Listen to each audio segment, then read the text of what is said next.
from the fact that Drago killed his best friend. If he dies, he dies. But one could argue Rocky allowed Apollo to die. Yeah, don't throw the towel in. Yeah, he could have thrown the towel, but then at Apollo's wish, no. Yeah, he's choking on his own blood. That's such an insane scene. And I guess, there's just a fight there's an MMA fight this weekend. There's a UFC event. I love MMA. I follow pretty much everything MMA. And this fighter, Anthony Smith, was up against this veteran called Glover Teixeira. And Anthony Smith had a great first round, but he tired himself out. And then through the course of the fight, he got his orbital broken, his nose broken, and he kept fighting. But in between rounds, he was spitting out teeth.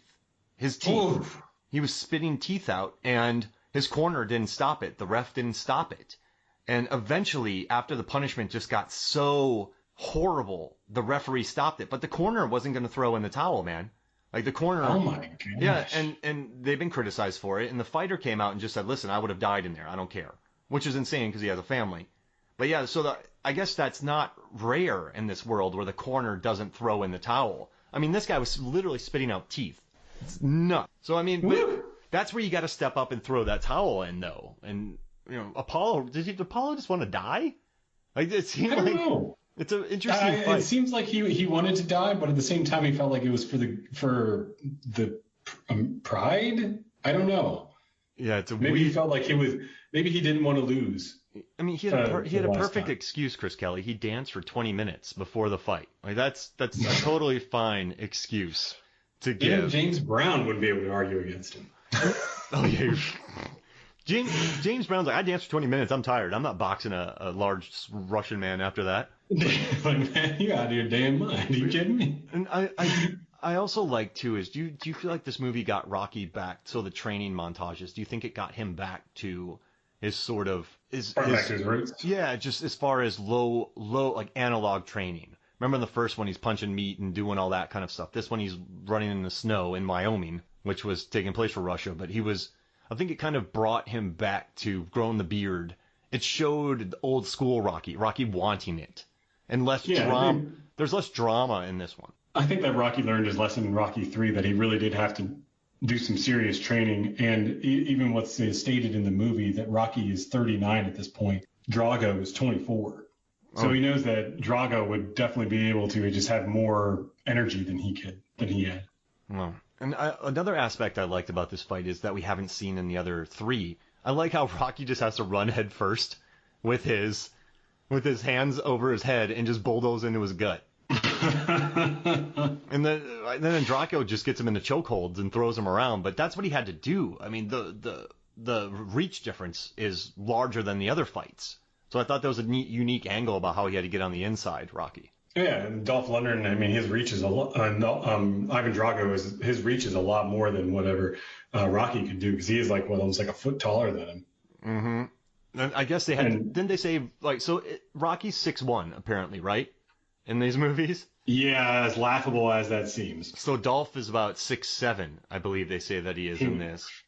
I guess he would have to be almost like 6'8", 6'9", because the way they portray him. But yeah, as we all know, that's a little bit of a fudge statement. I met Dolph Lundgren at a thing, and we're about the same height. Really? Yeah. I was so I'm almost about the same height. That's not as cool as I thought it would be. Sorry, Dolph. For some reason, in my mind, he's like 6'7", 6'8". That's why I'm like, So we're about the same height. That's not that cool. And how pissed off would you be if you were the cornerman for these two guys? Because you have to run in the ring every second to wrestle another corner guy. Because that's what happens. There's so many melees in this fight with people running in and wrestling each other. Beating the crap out of each other more than a Benny Hill skit. Yeah, exactly. But you should watch these melees because these guys are really throwing each other around. It's fun. Yeah, it turns into an Andy Capp cartoon pretty quick. I rewound it a few times and I was just watching the various things going on and it just made me really happy just watching these dudes just wrestle in the ring. That's one of my favorite parts about boxing are the melees in the ring. It makes me happy. Yeah, because they make it seem like it happens all the time, and everybody just jumps in and throws everybody around, and it's like, but I mean, I get it for the drama effect. Do you like how the crowd eventually starts cheering for Rocky? I mean, would that happen? Yeah. I guess the people do love the underdog, and he. I think I think they would after a while, but I would just be like, well, Rocky is doing a way better job, and I think that the crowd would recognize that. Like at first, obviously they have their pride of their country, but then they see the better boxer, and then it's like, well, maybe we'll shift a little bit over here. Yeah, and they start kind of cheering, and it makes it more fun. And the final speech at the end causes world peace. Yeah, of course. That's what I like. The one thing I don't like, the one weird thing about this movie is in the beginning of round 8, they show Rocky leading in with his head, and Drago is just teeing off on it. And I don't know if you noticed that in the beginning of round 8. Oh yeah, of course. I was like, why? What? Like, doesn't make any sense, but it's like he's got the hardest head in the business. I mean, I guess he's got to utilize what he has. Yeah, you're right. It was just weird after. It seemed out of place. Yeah, because he just got done getting the tar whipped out of him for 7 rounds, and then the first thing he thinks of is, all right, I'm gonna lead this one with my head. No.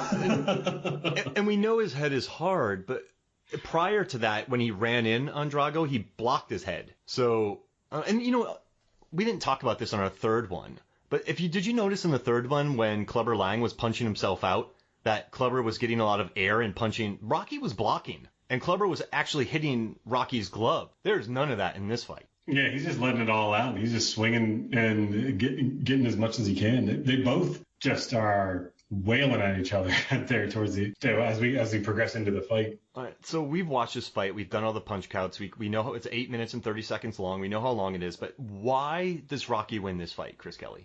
Why does he win this fight? He finally gets Ivan down. And I think that Ivan has just worn himself out, much like with the Clubber Lang fight.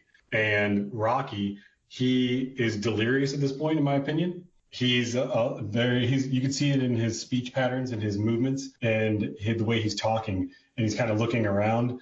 It's not like how someone would normally do it. He's just I think at this point, he's just delirious, and he really is having a hard time standing up. So I think that's how he wins the fight, is that he is just so delirious that he doesn't even realize that he's standing up. And then Ivan is tired.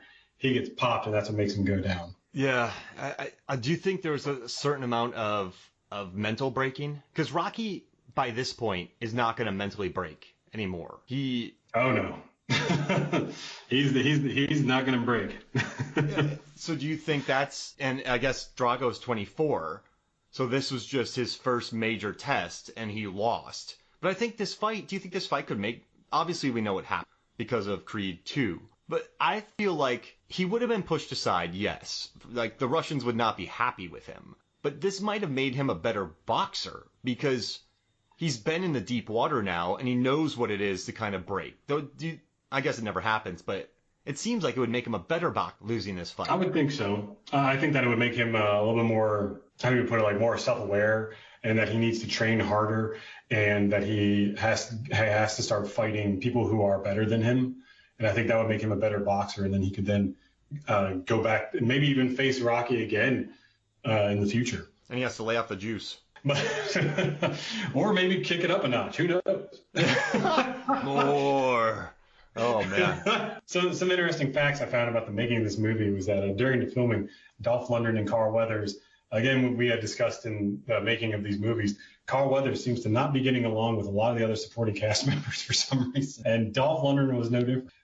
They apparently got into verbal and physical altercations while filming. And during the exhibition match, Dolph actually threw Carl Weathers into a corner of the ring. Carl Weathers said he quit the movie and said that he was contacting his agent to be removed from the film, and Stallone actually had to get together with him to reconcile so they can finish the movie.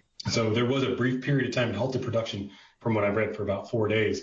So Stallone actually had to talk with his management so that Carl Weathers could come back, talk with Dolph Lundgren, and that they could finish this movie. And it seemed like this one was a little bit on Dolph, right? Because he had to talk him down. He had to become less aggressive in this one. Yes. He had to turn it down a notch, in my opinion. I think that Dolph he was starting out as an actor, I believe, at this point. He hadn't really done anything. This is his first movie, if I'm not mistaken. He's very fresh. He's very new into it. Maybe he just didn't like the attitude that he was getting from a more a veteran actor. somebody who was more honed his craft and knew what he was doing. Maybe he just didn't get along with that. I don't know, but they didn't get along at all, and they had to work on it. They had to work on their differences, and then eventually they could finish the film. Jeez Louise. It sucks. It's crazy that they killed off Apollo. I mean, it led to Creed, and I love those movies. But I think they would have done Creed anyways. Yeah, in my opinion. I think that I think what really happened, it was just timing, really. I think that maybe Stallone wanted to make another Rocky film, and then he thought that, well, he's just too old, but we can make a Creed movie and have that then move into having Rocky as a supporting character. And I think I loved Creed. I thought Creed was a fantastic movie. Mm-hmm. So I'm really in favor of them. I'm really hoping that they make Creed 3. I mean, the third one made bank. So the second one, yeah, it made some serious money. The second one made it. And it was good too. I mean, I could get into that. It's a whole other discussion, but yeah, I mean, I enjoyed Creed 2. I like the character arc too that they give to Dolph and his son. Well, we can talk about that for the other final fight. We're getting, but this was all right. So how would you rank this? We've talked about Rocky 1 through 4 now. Well, how would you rank these? Oh, Rocky 4 is definitely the best all the fights, and then I think followed by that would be Rocky 1, Rocky 2, and then Rocky 3. But I just want to say again, I think that all these fights are 5-star fights in my opinion. Yeah, I love all of them. But I gotta be old school. I'm just gonna say 1, 4, 2, 3. But I love 1, all 4, of them. 2, 3. Oh, but I love. Oh, Chris Kelly's head just exploded. But no, I love all of them.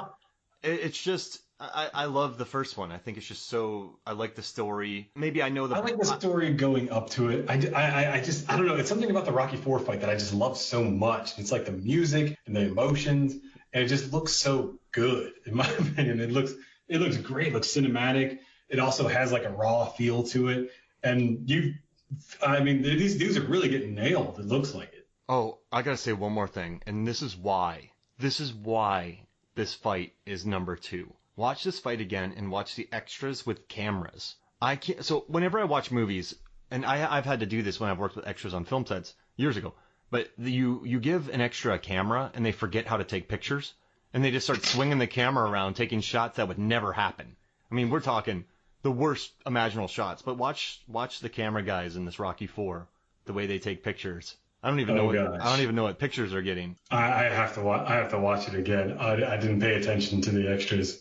I don't know what they're shooting, but I mean, it's fun. It's a fun fight. I can't hate it for the photography. But see, the thing is, photographers in movies, extra photographers in movies, are always bad. I guess that means they're never good. So you can't. It's like a sliding scale of bad. Does that make sense? Yeah, it makes sense, and it depends on who's holding the camera, and a lot of times they do multiple takes of these things. So to the extras, they may think that they're not going to use this take anyways, and it's like that's the take they use. It's like, darn it, you know.